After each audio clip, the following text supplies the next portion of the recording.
Audio book मध्ये तुमचं स्वागत. स्टॉप ओव्हर थिंकिंग या पुस्तकातून आपल्याला अतिविचाराच्या चक्रातून आपण कसं बाहेर पडू, अतिविचार म्हणजे नेमकं काय, ओव्हर थिंकिंग कसं थांबवायचं हे आपण पाहणार आहोत. चॅप्टर 1 अतिविचार म्हणजे विचारीपणा नव्हे. जेम्स नावाच्या एका तरुणाची कल्पना करा. जेम्स दयाळू आहे, हुशार आहे आणि त्याला स्वतःचं भान आहे, कदाचित थोडं जास्तच. जेम्सला कायम कसली तरी काळजी वाटत असते. आज त्याच्या आरोग्याच्या एका छोट्याशा कुरबुरीबद्दल त्याला काळजी वाटते आहे आणि त्याकडे त्याचं संपूर्ण लक्ष लागलं आहे. तो त्याबद्दल ऑनलाईन शोध घेतो आणि शक्यतांबद्दल अधिक जागरूक होतो. तो क्षणभर थांबतो आणि मनात विचार करून स्वतःला म्हणतो, कदाचित मी सगळ्या गोष्टींचा अतिविचार करतो आहे. त्यामुळे तो त्याच्या आजारपणाचा ताण घेणं बंद करतो आणि आरोग्याच्या काळजीने त्याच्या मनात येणाऱ्या विचारांचा ताण घेऊ लागतो. खरोखर त्याला काही उपचाराची गरज आहे, पण कोणत्या प्रकारचे उपचार? त्याचे विचार सैरावैरा पळू लागतात. समुपदेशनाचे वेगवेगळे पर्याय, स्वतःशीच असलेला वाद, स्वतःला विचारलेले प्रश्न, त्याच आठवणी उगाळणं, शंका, भीती या सगळ्याच्या विळख्यात तो अडकतो. तो पुन्हा थांबतो आणि आत्मपरीक्षण करतो. त्याला वाटतं यालाच चिंताग्रस्त होणं म्हणतात का? की हा पॅनिक अटॅक आहे? किंवा कदाचित मला स्किझोफ्रेनिया आहे आणि मला त्याची अजून कल्पनाच नाही. त्याला असंही वाटतं की त्याच्या इतके चिंतातूर या जगात इतर कोणीही नसेल. खरं तर ज्या क्षणी त्याच्या डोक्यात हा विचार येतो त्या क्षणी इतरांनी पूर्वी त्याच्यावर केलेल्या असंख्य टीका त्याला आठवू लागतात. मग तो जणू एखादं भिंग घेऊन आपल्या सगळ्या चुकांकडे पाहू लागतो आणि ती प्रत्येक चूक त्याच्या मनाचा ताबा घेऊ लागते.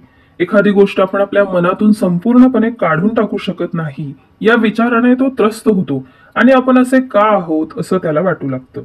तासभर हा विचार केल्यावर त्याला या गोष्टींची खंत वाटते की त्याच्या तब्येतीच्या त्या कुरबुरीबद्दल तो कोणत्याही निष्कर्षापर्यंत पोहोचला नाही. त्याला लगेच उदास वाटू लागतं आणि स्वतःसोबत तो एक नकारात्मक संभाषण करू लागतो. तो स्वतःला सारखं हेच सांगतो की माझ्या बाबतीत हे असं नेहमी घडतं, मला माझ्या समस्या सोडवताच येत नाहीत, मी विक्षिप्त आहे आणि माझं डोकं ठिकाणावर नाही. बापरे, जेम्सचा हा सगळा मानसिक त्रास कसा सुरू झाला हे सांगितलं तर तुम्हाला ते पचवणं कदाचित जड जाईल. केवळ त्याच्या खांद्यावर एक विचित्र दिसणारा तीळ आहे असं त्याच्या लक्षात आल्याचं निमित्त झालं. आपण एका अत्यंत कठोर, अतिउत्तेजित, प्रचंड बौद्धिक ताण असणाऱ्या जगात राहतो. अतिविचाराने आपल्या विचारशक्तीवर अधिक ताण येतो. जेव्हा आपली विचार प्रक्रिया आपल्या नियंत्रणाबाहेर जाते तेव्हा गरजेपेक्षा जास्त विचार आणि ताण यांचा जन्म होतो. सातत्याने आपला आणि आपल्या आयुष्याचा विचार करण्याची अजिबात गरज नाही, पण तुम्ही तो विचार थांबवू शकत नाही. तो तुमच्या मनाचा ताबा घेतो. सामान्यतः आपला मेंदू आपल्याला अडचणी सोडवण्यासाठी आणि गोष्टी नीट समजून घेण्यासाठी मदत करतो, पण अतिविचाराने याच्या अगदी उलट घडतं. आता तुम्ही याला काळजी म्हणा, चिंता म्हणा, ताण म्हणा किंवा मग व्यापून टाकणारी कल्पना म्हणा. खरं तर अतिविचार ही गोष्ट खूप भयानक आहे आणि ती आपल्याला फक्त त्रासच देते. हे गरजेपेक्षा जास्त केलेले विचार फक्त घिरट्या घालत राहतात आणि वाढत जातात. असं वाटतं की आपल्या इच्छेविरुद्ध ते आपल्या मनात घुसखोरी करत आहेत. तुम्हाला अतिविचार करण्याची सवय आहे का? ही सवय म्हणजे आपल्यासाठी अडथळा आहे हे लक्षात येणं सुद्धा कधी कधी कठीण होऊ शकतं. कारण अतिविचार करणारे लोक आपली चिंता खूप मोठी आहे हे स्वतःला पटवून देण्यात तरबेज असतात. नवीन चिंता आली की त्यांना ती मोठी वाटू लागते.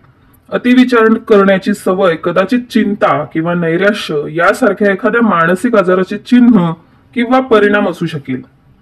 अतिविचार ही एक अतिहानिकारक मानसिक स्थिती आहे. मग ते स्वतःला समजून घेणं असेल, आत्मपरीक्षण करणं असेल, स्वतःवर लक्ष ठेवणं असेल, तुलना करणं असेल, ताबा मिळवणं असेल, काळजी करणं असेल किंवा जेम्सच्या उदाहरणासारखं या सगळ्यांचं मिश्रण असेल. आता खालील गोष्टींमुळे अतिविचार करणे हा एक अडसर आहे हे तुमच्या लक्षात येईल. पहिलं म्हणजे तुम्हाला सतत स्वतःच्या विचारांची जाणीव होत असेल. तुम्ही मेटा थॉटमध्ये म्हणजे विचारांचा विचार करण्यात गुंतत असाल. आपल्या विचारांवर नियंत्रण मिळवण्यासाठी किंवा त्यांची दिशा बदलण्यासाठी तुम्हाला खूप कष्ट घ्यावे लागत असतील. दुसरा, अचानक येणाऱ्या विचारांमुळे तुम्हाला ताण येत असेल. ते विचार तुम्हाला आवडत नसतील आणि काही विचार अजिबातच नको तसे वाटत असेल. विचार करणं म्हणजे अचानक उत्पन्न होणाऱ्या विचारांचे साक्षीदार होणं असं तुम्हाला वाटत असेल. तुम्ही सतत तुमच्या विचारांना प्रश्न, त्यांच्या योग्यतेवर शंका, त्यांचे पृथक्करण किंवा त्यांचा अंदाज घेत असाल. संकटाच्या वेळी तुम्ही नेहमी स्वतःला आणि स्वतःच्या विचारांना त्या अडचणीचं मूळ समजत असाल. तुम्ही आपले विचार समजून घेण्यावर आणि तुमच्या मेंदूत घडणाऱ्या प्रक्रियांवर लक्ष केंद्रित करत असाल. तुम्हाला एकाच वेळी अनेक गोष्टींची काळजी किंवा चिंता वाटत असेल. वारंवार तुम्ही स्वतःला नकारात्मक विचारांमध्ये गुंतवून ठेवत असाल. एखादी गोष्ट घडून गेली आहे आणि आपण त्याबद्दल आता काहीही करू शकत नाही हे माहीत असून सुद्धा तुम्ही असंख्य वेळा त्यावर विचार करत असाल. हे सगळं तुमच्या बाबतीत होत असेल. तुमच्या लक्षात येईल की यापैकी काही निर्विवादपणे चांगले गुण म्हणून सुद्धा गणले जाऊ शकतात. पण आपल्या सगळ्यांना अधिक जागरूक आणि आत्मभान असावं असं वाटत नाही का? आपल्या स्वाभाविक प्रतिक्रियांवर प्रश्नचिन्ह उभं करणं आणि स्वतःला आणखी मोठे प्रश्न विचारणं हे अधिक चांगले निर्णय घेण्यासाठी उपयोगीच आहे, नाही का? अतिविचार या स्थितीचे मर्म तिच्या नावातच आहे. आपण जेव्हा गरजेपेक्षा अधिक विचार करू लागतो तेव्हा ती स्थिती निर्माण होते. विचारशक्ती ही आपल्याला मिळालेली एक विलक्षण भेटवस्तू आहे. आपल्या विचारांचं परीक्षण करणं आणि आपल्या स्वतःच्या वैचारिक प्रक्रियेवर प्रश्न उभे करणं हा मनुष्याच्या व्यक्तिमत्वाला अतिशय महत्वपूर्ण गुण आहे. हाच गुण आपल्यापैकी अनेकांच्या यशाचं कारण आहे. विचार हा आपला शत्रू नव्हे. आपला मेंदू एक विलक्षण शस्त्र आहे. पण जेव्हा आपण अतिविचार करतो तेव्हा आपण मेंदूला कमकुवत बनवत असतो. मानसिक गुंता आणि त्रासाची कारणं कोणती? जर मेंदू ही एवढी विलक्षण गोष्ट आहे आणि विचार करणं एवढं उपयोगी आहे तर अतिविचार करण्यात हरवून जाणं अनेकांच्या बाबतीत इतकं सहज का घडतं? वर्षानुवर्ष लोकांनी, बऱ्याचदा अतिविचार करणाऱ्या लोकांनी त्यांचे सिद्धांत मांडले आहेत. कदाचित अतिविचार करणं ही एक वाईट सवय, व्यसन आहे, स्वभाव वैशिष्ट्य आहे किंवा जो औषधाने बरा होऊ शकतो असा एखादा मानसिक आजार आहे. खरं तर अतिविचार करणाऱ्या माणसांमध्ये आपण अतिविचार का करतो याच्या कारणांचा विचार करणं सुद्धा अतिविचार करण्याचा विषय असू शकतो. का आहे मी असा? जर तुम्ही या पुस्तकाची निवड केली असेल तर कदाचित तुमचं स्वतःचं मन तुम्हाला घेऊन कुठेतरी भरकटत जातं याची तुम्हाला चिंता वाटत असेल. पण ताण नावाच्या या गढूळ डबक्यातून बाहेर पडून संथ निर्मळ पाण्याकडे जाण्याचे मार्ग आहेत. सगळ्यात आधी तुम्ही एक मोठी गोष्ट लक्षात घ्यायला हवी. अतिविचाराची कारणं ही क्वचितच अतिविचाराचा केंद्रबिंदू असतात. याचा अर्थ काय? जेम्सच्या उदाहरणात त्याच्या अतिविचारांचं कारण त्याच्या खांद्यावरचा तो विचित्र दिसणारा तीळ नव्हता. योग्य मानसोपचार तज्ञ निवडणं किंवा 23 वर्षांपूर्वी त्याला कोण काय म्हणालं, आपण चांगला माणूस नाही याबद्दल अपराधी वाटून घेणं, या सगळ्या गोष्टी त्याच्या अतिविचाराचं मूळ नव्हत्या. तर हे सगळं त्याने अतिविचार केल्याने उमटलेले पडसाद होते. जेव्हा आपण विचारात गढून जातो तेव्हा आपल्याला असं वाटतं की आपले विचार हेच आपले अडथळे आहेत. आपण स्वतःला सांगतो, मला त्रास देणाऱ्या या गोष्टीचा जर मी सोक्षमोक्ष लावला तर मी निर्धास्त होईल आणि सगळं काही सुरळीत होईल. पण हेही तितकंच खरं आहे की जरी ती अडचण सुटली तरी दुसरी एखादी लगेच तिची जागा घेईल, कारण ती अडचण कधीच अतिविचाराचं कारण नव्हती तर परिणाम होती.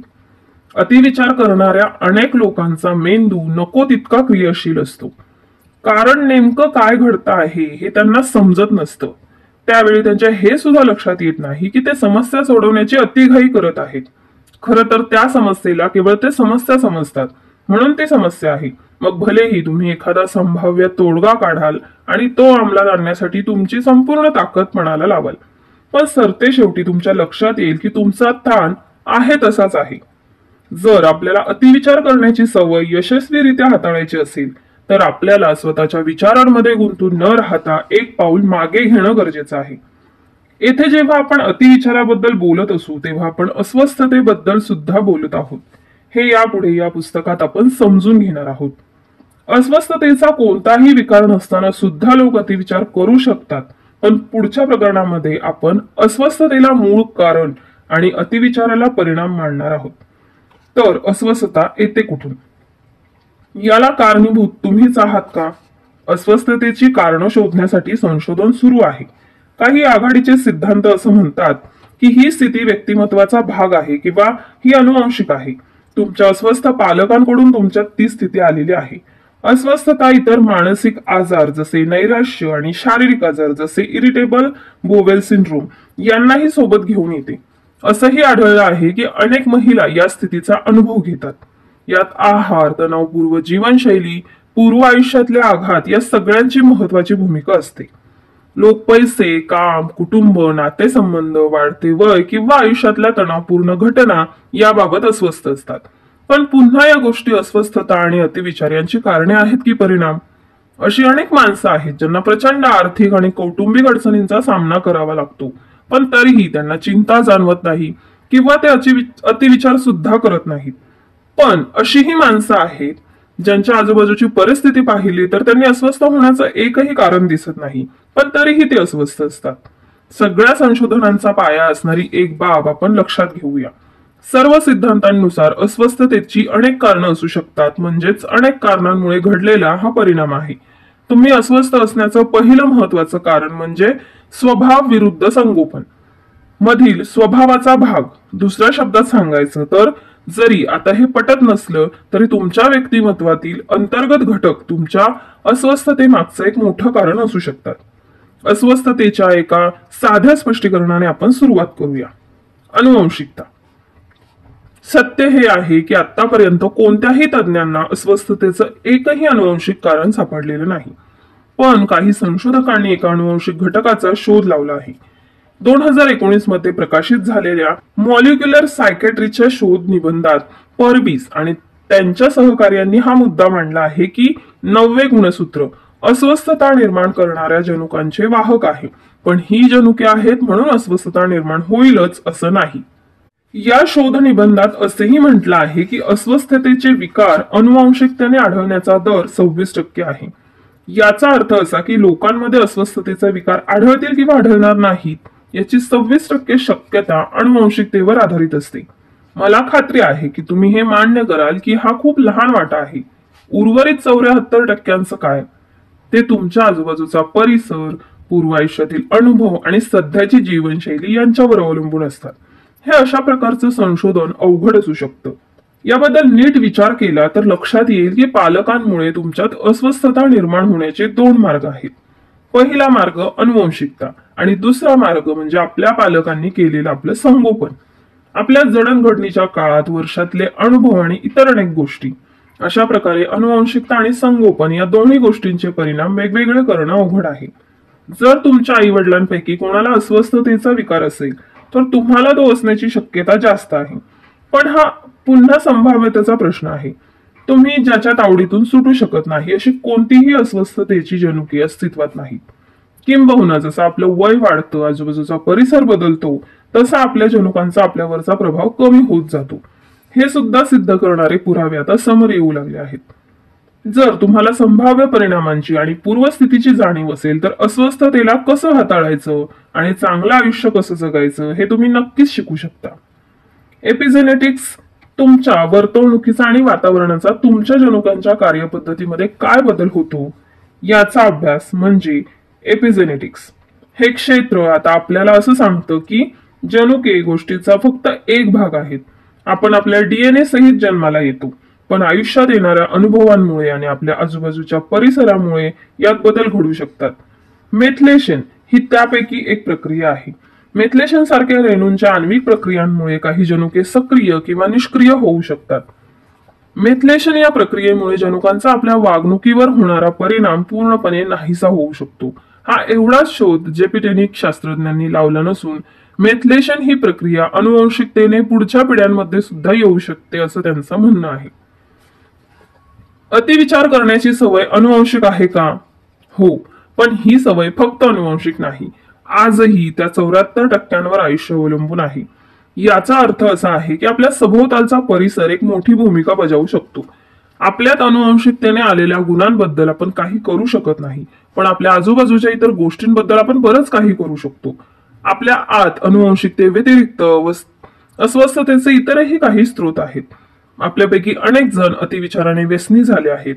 याचं कारण म्हणजे जेव्हा आपण एखाद्या समस्येचा अतिविचार करतो तेव्हा आपण ती सोडवण्यासाठी कोणता तरी मार्ग शोधत असतो असं आपल्याला भास होतो. त्यामुळे जर जेम्स त्याच्या आरोग्याचा अतिविचार करत असेल तर हे स्वाभाविक आहे की जर त्याने सातत्याने वेगवेगळ्या कारणांचा आणि परिणामांचा विचार केला तर त्याला असं वाटेल की तो त्या प्रश्नाच्या मुळाशी जातो आहे. पण सत्य हे आहे की अतिविचाराने काहीही साध्य होत नाही, कारण ती अतिविचार करणारी व्यक्ती पडताळणीच्या, नाकारण्याच्या आणि पुन्हा वेगवेगळ्या शक्यतांचा विचार करण्याच्या चक्रात अडकते. एखाद्या खरचटलेल्या ठिकाणी खजवल्याने किंवा घासल्याने तुम्हाला थोडा वेळ बरं वाटेलही, पण त्यामुळे खाज मात्र थांबणार नाही. आपल्या अतिविचाराचे कारण असणारी अस्वस्थता अतिशय चातुर्याने तिचा खेळ खेळते. हे या विषारी चक्रातून बाहेर पडणं कठीण होण्याचं एक कारण आहे. या अस्वस्थतेला आपल्या सगळ्यात मोठ्या भीतीचा आधार असतो.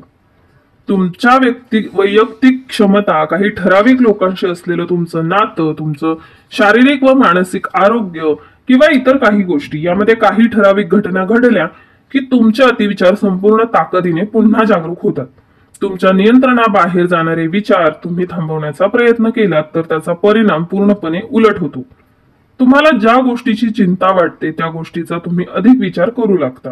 ही परिस्थिती तुम्हाला हतबल करणारी वाटेल, पण पुढे या पुस्तकात आपण काही टेक्निक्स विषयी चर्चा करणार आहोत, ज्यांचा वापर करून तुम्ही या वर्तुळातून बाहेर पडू शकता.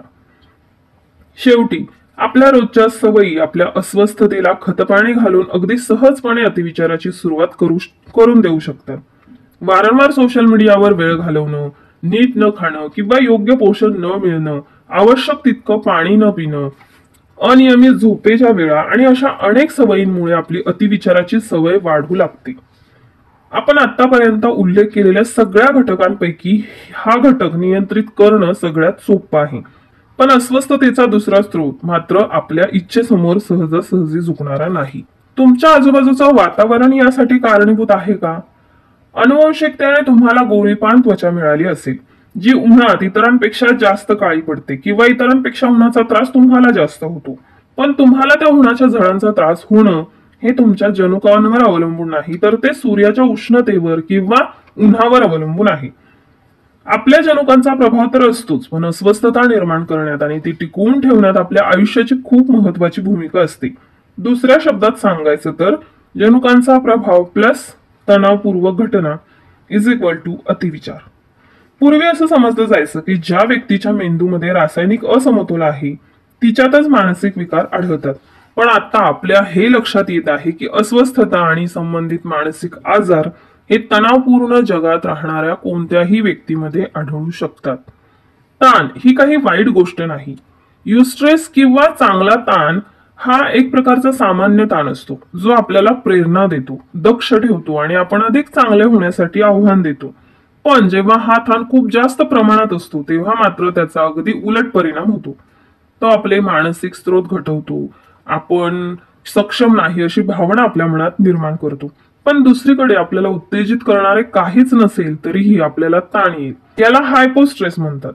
जेव्हा आपल्याला असं वाटतं की आपल्या आजूबाजूला आव्हानात्मक वातावरणाची कमतरता आहे तेव्हा हा ताण निर्माण होतो. यावरून आपल्या हे लक्षात येतं की आयुष्यात प्रगती करण्यासाठी तणावमुक्त वातावरण असणं आवश्यक नाही, तर आपल्या गरजेला साजेसा ताण असणं आवश्यक आहे. ताण आणि अस्वस्थता या वेगवेगळ्या गोष्टी आहेत. मानसशास्त्रज्ञ डॉक्टर सारा एडेलमन म्हणतात की ताण हा आपल्या आजूबाजूच्या वातावरणात असतो, तो आपल्यावर असणारा बाह्य दबाव आहे, तर अस्वस्थता म्हणजे या दबावामुळे निर्माण होणारा आत्मानुभव. आपण सगळे एकाच तणावपूर्ण घटनेला वेगवेगळी प्रतिक्रिया देतो. याचं कारण म्हणजे आपल्या सगळ्यांमध्ये मानसिक ताणाचे स्रोत आणि सुरुवात वेगवेगळी आहे आणि आपल्या मर्यादा सुद्धा वेगवेगळ्या आहेत. आपली प्रतिक्रिया भावनिक असू शकते आणि लक्षणं शारीरिक असू शकतात. जिवंत राहणं तणावपूर्ण आहे. आपल्या रोजच्या जीवनात ताण, आव्हानं आणि गैरसोय यांचा अनुभव घेणं नैसर्गिक आहे. पण जर हा अनुभव सातत्याने येत असेल आणि आपल्या टिकून राहण्याच्या क्षमतेवर त्याचा वाईट परिणाम होत असेल तर आपल्याला नैराश्य येईल किंवा अस्वस्थतेचे विकार दिसून येतील.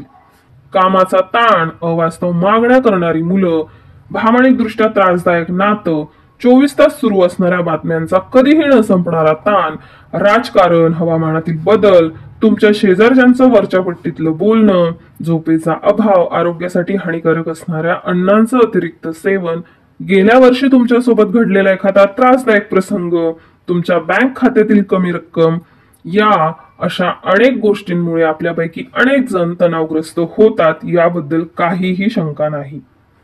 संशोधक केनेथ केनलर आणि त्यांच्या सहकार्यांनी असा निष्कर्ष काढला आहे की नैराश्य आणि अस्वस्थतेचे विकार यांचा संबंध प्रामुख्याने पूर्व आयुष्यात घडून गेलेल्या घटनांशी आहे. जसा एखाद्या जवळच्या माणसाच्या मृत्यूचं दुःख किंवा घटस्फोट, अपघात, एखादा गुन्हा किंवा अगदी दारिद्र्य व वंशविद्वेषाचा अनुभव इत्यादी.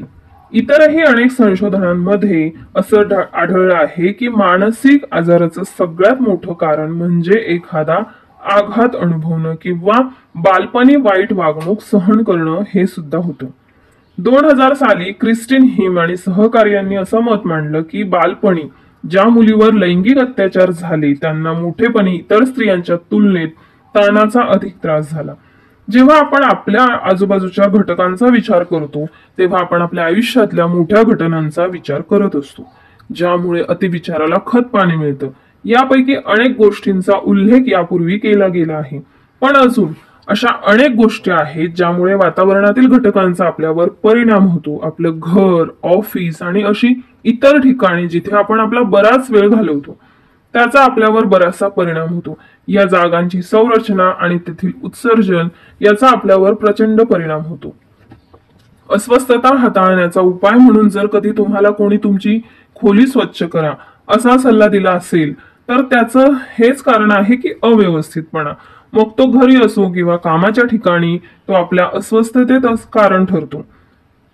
कारण आपल्या न कळत तो आपलं प्रतिबिंब होत असतो. आपल्या आजूबाजूचा प्रकाश, सुगंध, आवाज, भिंतीचा रंग आणि त्या ठिकाणी तुमच्या सोबत वावरणारे इतर लोक तुमची अस्वस्थता, ताणाची पातळी वाढवू किंवा कमी करू शकतात.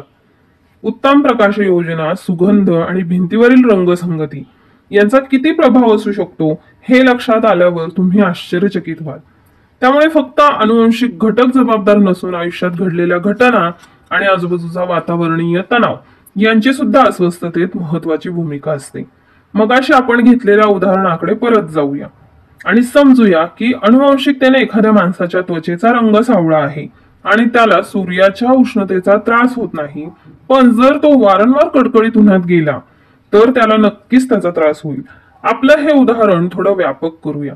उष्णतेचा प्रचंड त्रास होणाऱ्या त्वचेच्या व्यक्तीची कल्पना करा.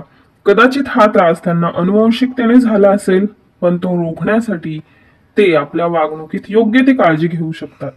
त्यामुळे ते स्वतःच्या आयुष्याचे संतुलन राखून आजूबाजूच्या वातावरणाचा आपल्यावर परिणाम होण्यापासून रोखू शकतात. आता आपण ताण निर्मितीच्या तिसऱ्या कारणापर्यंत येऊन पोहोचलो आहोत, आपलं स्वतःचं वागणं आणि दृष्टिकोन. स्वभाव विरुद्ध संगोपन हा वाद खरं तर मिटला आहे. त्याचं उत्तर या दोघांपैकी एक नसून दोन्हीही आहे. आपल्याला अस्वस्थता जाणवते का हे आपल्या अनुवंशिक व जैविक वैशिष्ट्यांवर आणि आपल्या आजूबाजूच्या घटना, ताण आणि परिस्थिती यांच्या नात्यावर अवलंबून असते. पण हे नातं समजून घेण्याची आणि त्यावर नियंत्रण मिळवण्याची प्रत्येकाची पद्धत वेगळी असते. आपल्याला ताणाचा अनुभव येईल की नाही हे ठरवणारा एक शक्तिशाली आणि अंतिम घटक म्हणजे येणाऱ्या अनुभवांवर सारासारपणे विचार करायची प्रत्येकाची वैयक्तिक अशी विशिष्ट प्रणाली. आपली मानसिक चौकट आणि आपल्या प्रेरणा व त्याचा परिणाम म्हणजेच आपली वागणूक. हे पुस्तक निवडताना तुमच्यावर एक प्रभाव होता असं समजा.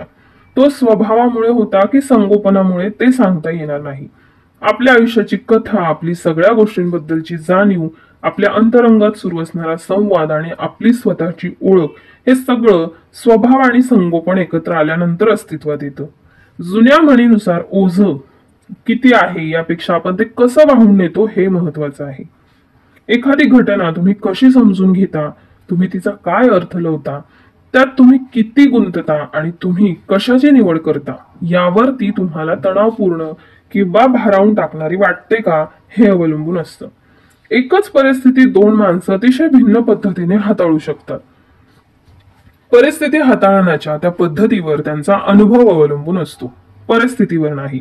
कधी कधी आपल्या वागणुकीमुळे जास्त ताण निर्माण होऊ शकतो.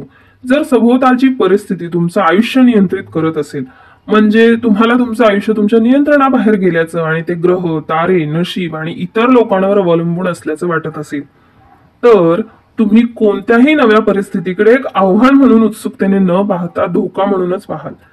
आणि एकदा तुम्ही स्वतःला हा धोका असल्याचं सांगितलं की तुम्ही तेच खरं मानाल आणि तुम्हाला भीती वाटेल. तुमची समज, दृष्टिकोन, आत्मभान आणि जगाकडे पाहण्याचा दृष्टिकोन हा तटस्थ घटनांचा सारासारपणे विचार करण्याच्या तुमच्या शैलीचा भाग आहे.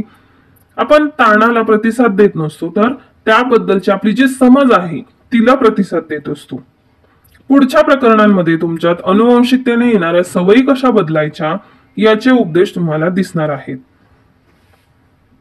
आता अतिविचाराचे काय परिणाम होतात हे आपण वाचूया. तुम्हाला या अध्यायाच्या सुरुवातीचा जेम्स आठवतो का? आपण त्याच्या डोक्यात 1-2 तास काय सुरू असेल याची कल्पना केली, पण जर तुम्ही 24/7 जेम्स झालात तर, आणि तुमचाही मेंदू कधीच शांत बसला नसता तर, तुम्हाला नक्कीच माहित आहे की काय झालं असतं. तरीही अनेक लोक चिंता आणि अतिविचार हानिकारक आहेत असा विचार करत नाही, कारण ते फक्त विचारच तर आहेत असं त्यांना वाटतं, बरोबर? अस्वस्थता हा एक शारीरिक, मानसिक, सामाजिक आणि आध्यात्मिक विचार आहे असे म्हणणे चूक आहे. अस्वस्थपणे केलेल्या अतिविचाराने ज्याला इजा होत नाही असा आयुष्याचा कोणताच पैलू नाही.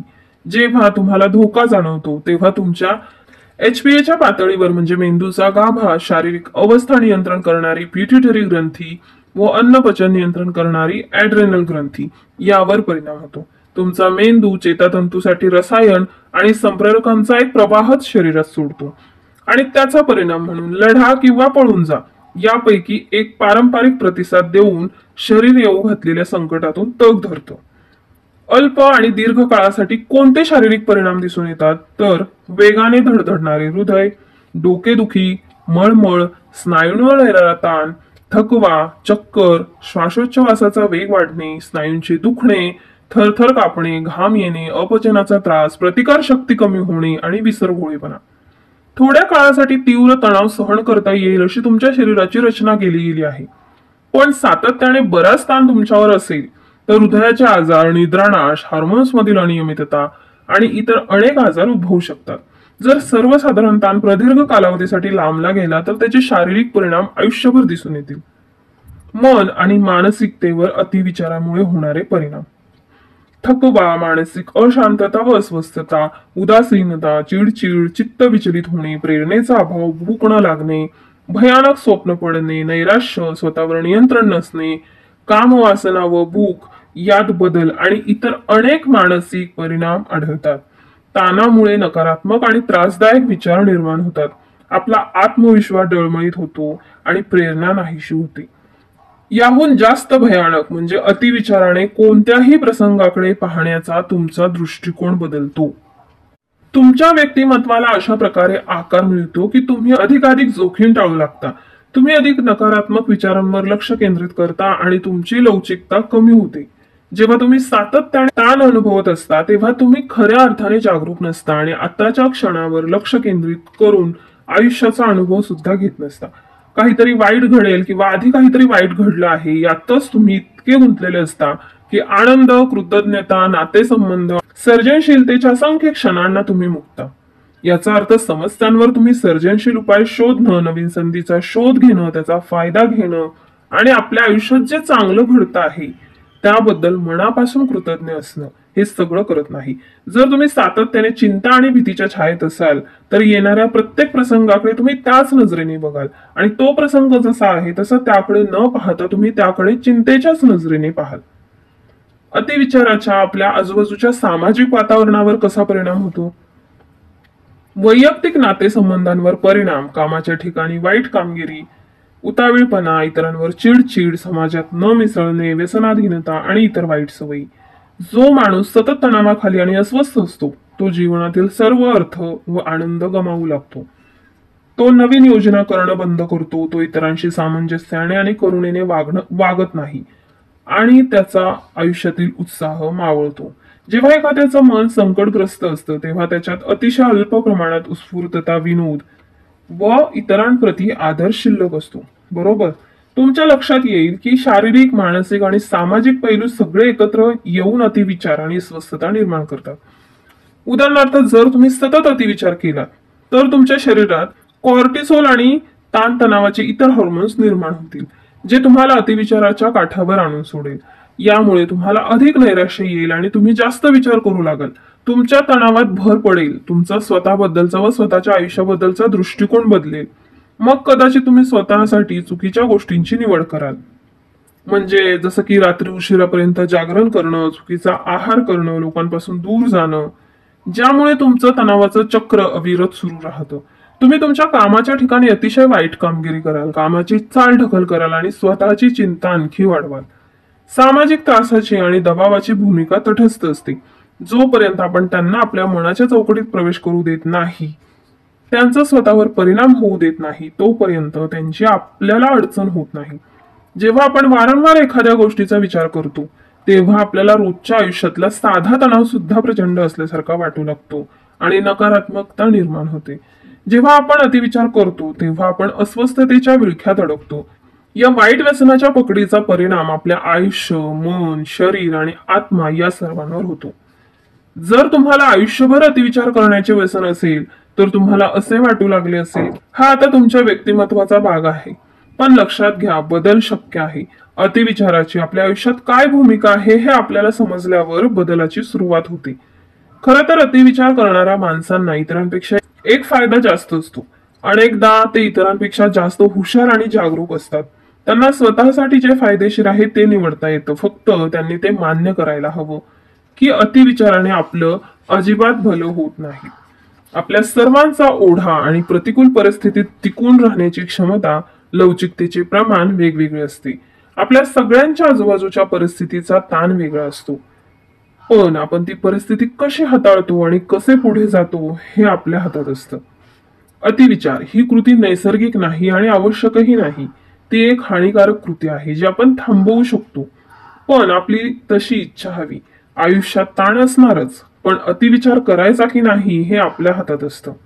सरावाने कोणीही आपल्या मेंदूला आपल्या बाजूने विचार करण्यासाठी तयार करू शकतो. तसेच आपण आपला दृष्टिकोन बदलू शकतो आणि सततच्या अस्वस्थता व ताण यामुळे मेंदूच्या विचारशक्तीवर चढणारा गंज रोखू शकतो. हा होता ओव्हर थिंकिंग या पुस्तकातील पार्ट 1. चॅप्टर 2 मध्ये आपण ताण दूर करण्याचे टेक्निक्स पाहणार आहोत. भेटूया पुढील व्हिडिओमध्ये. तोपर्यंत धन्यवाद.